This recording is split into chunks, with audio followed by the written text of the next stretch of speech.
Paris, 8 mai 1945. L'Allemagne a capitulé. L'armistice a été signé dans la nuit. À 15 heures, le général de Gaulle annonce la fin de la guerre. Voici la déclaration radiodiffusée qu'il adresse au peuple français. La guerre est gagnée. Voici la victoire.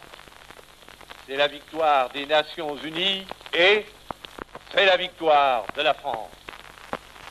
L'ennemi allemand vient de capituler devant les armées alliées de l'Ouest et de l'Est. Le commandement français était présent et parti à l'acte de capitulation. Dans l'état de désorganisation où se trouvent les pouvoirs publics et le commandement militaire allemand, il est possible que certains groupes ennemis veuillent, ça et là, prolonger pour leur propre compte une résistance sans issue. Mais l'Allemagne est abattue et elle a signé son désastre. Tandis que les rayons de la gloire font une fois de plus resplendir nos drapeaux, la patrie porte sa pensée et son amour d'abord vers ceux qui sont morts pour elle, ensuite vers ceux qui ont pour son service tant combattu et tant souffert.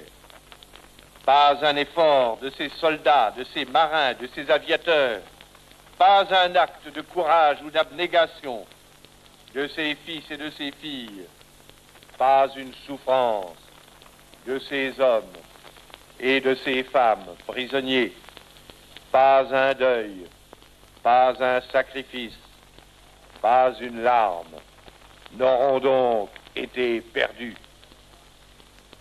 Dans la joie et dans la fierté nationale, le peuple français adresse son fraternel salut à ses vaillants alliés qui, comme lui, pour la même cause que lui, ont durement, longuement prodigué leur peine à leurs héroïques armées et aux chefs qui les commandent, à tous ces hommes et à toutes ces femmes qui dans le monde ont lutté, bâti, travaillé pour que l'emporte à la fin des fins la justice et la liberté.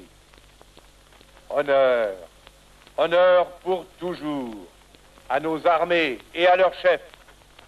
Honneur à notre peuple, que des épreuves terribles n'ont pu réduire ni fléchir. Honneur aux Nations Unies qui ont mêlé leur sang à notre sang, leurs peines à nos peines, leur espérance à notre espérance, et qui aujourd'hui triomphe avec nous. Ah, vive la France! Bayeux, 16 juin 1946. Le général de Gaulle a quitté les fonctions de président du gouvernement le 23 janvier 1946.